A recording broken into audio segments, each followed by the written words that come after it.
はい、皆さんこんにちは。はるくん、はい。今回も素敵な車をね紹介させていただこうと思うんですよ。はこちらに見えているのはイスズピアッツァ。ピアッツ1986年式のイスズの名車でございます。ァ。はい。日本が誇るこの旧車の業界が誇る最高傑作と言っても過言ではない117クーペありますね。はい。後継車です。おお、これが。はい、117クーペ1981年まで製造されましたが、それを実質引き継いだのがこのピアッツァ。そうなんですね。年式としては1986年のモデルでございます。はい。ありがたいことにこちらこのクラシッカ横浜からご制約いただいた車両です。ありがとうございます。車検で戻ってまいりました。はい。これ車屋にとってはね嬉しい瞬間ですよ。そうですね。旅立つ瞬間の嬉しくもあり切なくもあるあの感じから車検でね戻ってきてくれる。はい。久々に見たらねちょっと綺麗になってない？そうですよね。むしろ納車時よりもよっぽど綺麗になってないかこれ。ピカピカっすよこれ。2年間乗られてたってことですもんね。さすがだよね。そしてはるくん、はい。このイスズピアッツァに対するね車種に対するリスペクトももちろんそうなんですが、私個人的にはですねこのイスズピアッツァを選ぶオーナー様、はい。これ無条件でね尊敬します。おお。街中でねたまーに走ってるのを見るとするでしょ、はい。そのドライバーさんの顔を見ずとも雰囲気なんか見ずとも、はい。もう尊敬してます絶対いい人だよな、絶対すごい人が運転してるよって思わせるそんな一台です。おお。なぜかというとですねちょっと変わってるんですよ、はい、この車正直なところね、はい、ピアッツァを選ぶドライバーさんの傾向としてはこれまた完全に私のね偏見も含まれてます、はい、人と違うことが好きな人、そういう方がピアッツァを選ばれるイメージです。この当時競合となる車にはそれこそセリカであったり RX7 なんかもね比較対象にはなったと思います。そうですよね、年代的には。でもっと言えばソアラとかね、いろいろな名だたる名車が比較対象になる中で、はい、あえてピアッツァを選ぶってなかなかねこれ2ですよ。確かに渋いっすね。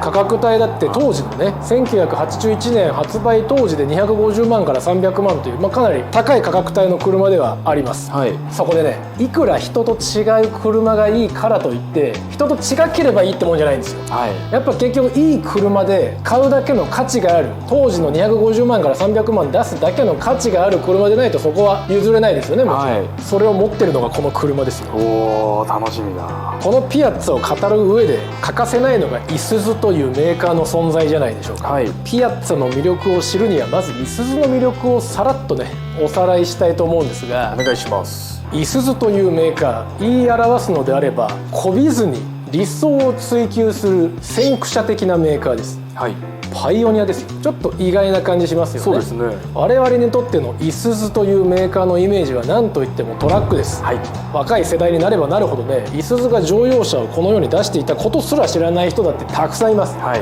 それが乗用車のパイオニア的なメーカーであったと、これはね紛れもない事実だと思います。例えば、はい、冒頭にも話があった117クーペ、あんな名車をね世に生み出したわけです。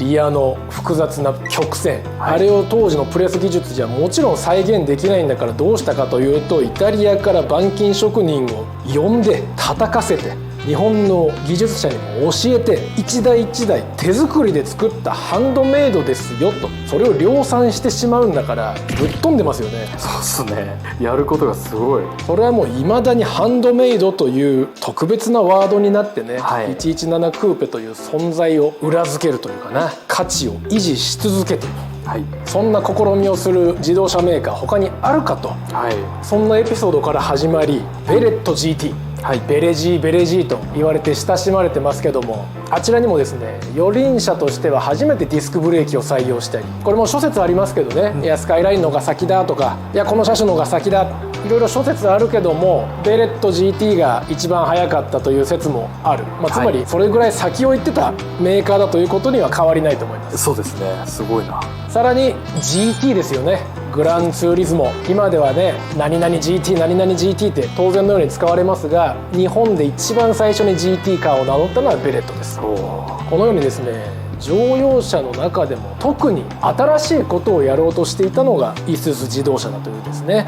そもそも日本最古の自動車メーカー、これいすゞなんですよ。おお、そうなんですか。もっと前のね、自動車作る前は繊維折ってましたとかね、別業種でした、そこまで含めるとまた話は変わってきますけども、日本最古の自動車メーカーいすゞと言われてます。そんなこだわりを形にしてくる変態的なメーカーいすゞ自動車が作り上げたこのピアッツァ、やはりね、変態的な部分が垣間見えますよ。もともとこのピアッツァ、かの有名なねデザイナージョルジェット・ジウジアーロがチーフデザイナーになって作った車なんですけども、最初は市販車ではありません。あ、そうなんですか。1979年のジュネーブモーターショー、ここでお披露目されたいわゆるねショーカーです。コンセプトカーとでも言いますかね、当時としてはね、実現が難しいサテライトスイッチなんてものをねバツンとこちらに配置して、プレスラインもね複雑ですよ、プレスラインというかむしろね、普通の車はねここにラインが入ってますよ、それこそプレスラインスーッと入ってて、どっかでは消えますよね、フェンダーの一番先端あたりで消えるのか、ライトの位置で消えるのか、基本的にここのサイドラインっていうのは車のデザインに対するアクセントなので部分的であることが多いです、このピアッツァに関しては、プレスラインというかもうくぼませてますよね。くぼませたものをリアエンドからフロントエンドまでだけじゃなくて一周ぐるーっと全てぐるーっと統一されてます。はあ、すごい。一周線を一筆書きしたようなこのデザイン、もうそのままガバッとね上だけ外せてしまいそうな確かにこんな車意外とないんですよ。どの車見てもね、プレスラインというのは一周ぐるりとつけるものではないんですよね、そしてこちらのリトラクタブルヘッドライト、やはりリトラはいいですよね。いいですね、今はもうリトラであるだけでクラシック的なその価値が出てくるというものなんですが、こちらもご注目ください。ライトつけます。これマックスですよ。半目。これリトラなんですか。これリトラなのかなこれリトラなのかなもう目開いてますよ。だってこれもう常に目開いた状態で、だからもう一開き半目開けてくる、これはもうねデザインですよ。冒頭申し上げました、人と違った車に乗りたい、そういう方には刺さる車、普通じゃないよね。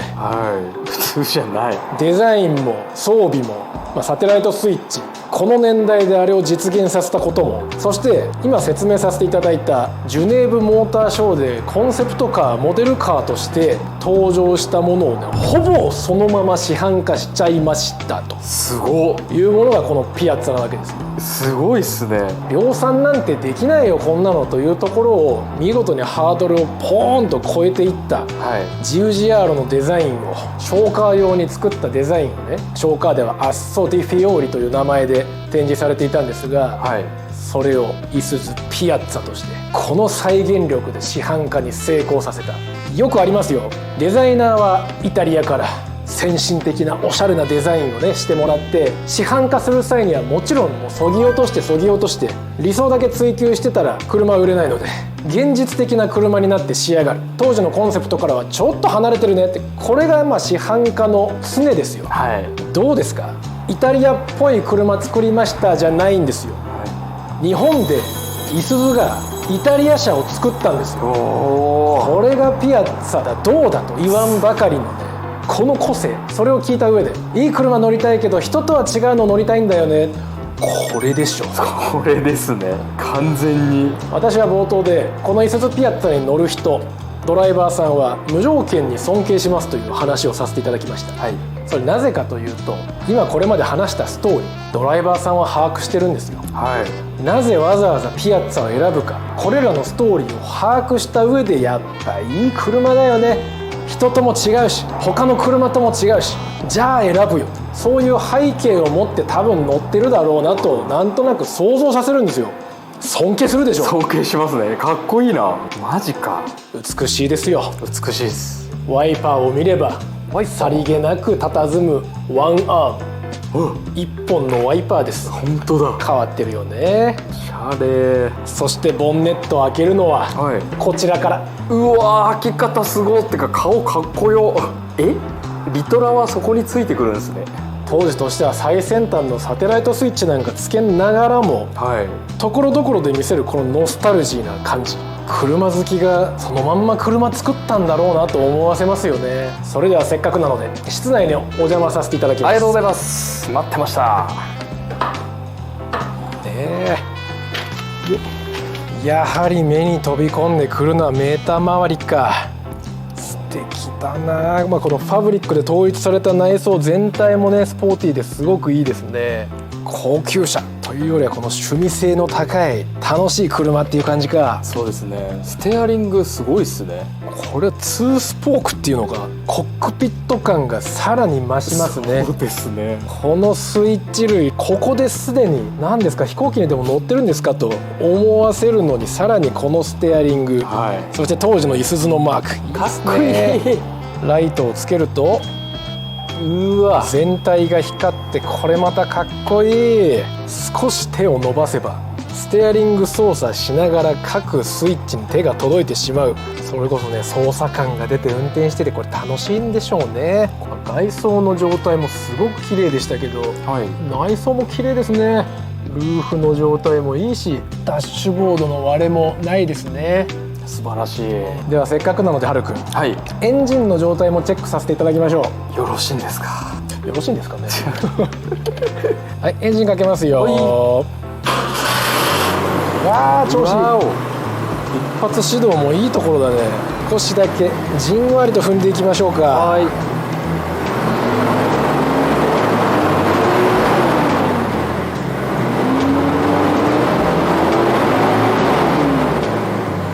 いい音、いい音だね。雑音がないな。そうですね。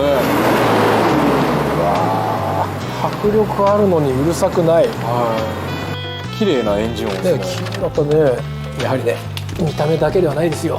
走りも超一流。ピアッツァ名車だね。いいですね。知れば知るほど。そしてこのピアッツァという車をこうね検索していくと、はい、いろんな種類が出てきます。はい、ピアッツァのネロとか、はい、ハンドリングバイロータスとか、イルムシャーとか、いろいろあるんですよ。たくさんありますね。このいすゞというメーカーは結構海外とのつながりも強くてですね、はい、例えばネロというのはヤナセで販売していたモデルです。ヤナセというともうベンツのイメージですけどね。そうですね。ヤナセが GM の総輸入元であったということなんですけども、はい、そもそもその時期ねいすゞと GM 提携してた。マジっすか。じゃあいすゞの車も売ってねってヤナセモデルですよね要は。うわかっこいい。ネロはイタリア語で黒ということなんですけども、はい、装備もね黒を基調とした、ちょっとした特別仕様車みたいな感じですかね。それでネロでリトラはなくなってたそうです。あ、そうなんですね。なのでモデルによってやっぱ若干の違いがあるんですよね。はい、その後ハンドリングバイロータス、はい、ライトウェイトスポーツロータス車にチューニングが施されたね。足回りも専用、ステアリングもモモステなんかにしてね、はい、ロータスチューンがされたハンドリングバイロータス、そんなモデルもあって、そしてイルムシャー、こちらもドイツのチューンメーカーかな。足回りをガチッと専用チューニングしたもので、ステアリングも専用のもので、ホイールもブワーッとね一目で分かるかっこいいカバーをつけてね特別グレードとして出していたんですが、そんな感じでねいろいろと種類があるんですよ。そんな中でこのピアッツァ、こちらの個体はいわゆる純正ピアッツァ。ほう、うちらしいよねそこ。そうですね。こうなってくるとねピアッツァの他のバリエーションもいろいろと見てみたいなと欲が出てくるところですね。確かにそうっすね。せっかくの名車がまだまだ日本には、たくさんあるので、日々新たな出会いができることに期待をしつつ業務に励んでまいりたいと思います。ということで今回はいすゞのピアッツァ1986年式の紹介をさせていただきました。ちょっとでもいいなと思っていただいた方はチャンネル登録をして次回この動画もご覧ください。それではまた必ずお会いしましょう。店長とはるくんでした。